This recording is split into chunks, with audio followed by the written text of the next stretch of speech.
The Philippines is now one of the poorest countries, and our academic is the only way to help the people to make their own living in life, especially when we work abroad to have a higher salary.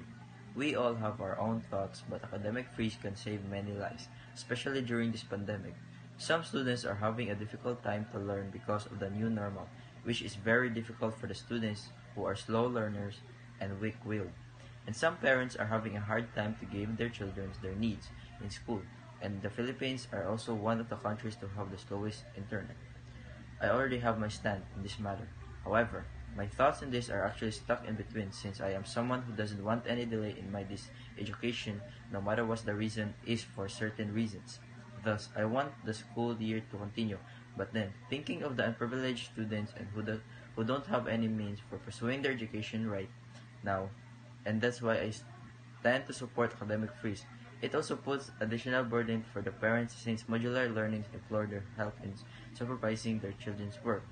For some parents, this might not be the problem. For some who tirelessly work all day under a no work, no pay agreement, helping their children on their school work will be difficult. To prioritize putting food on their table will always be the primary concern. Bottom line, the Philippines is not ready to switch into online academic platform. In the middle of the health crisis, even though the Department of Education is giving out modules to compensate, we all know that is not enough and it is nothing without the proper guidance of teachers.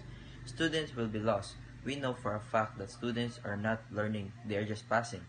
Academic freeze is for unprivileged, the poor, and the needy.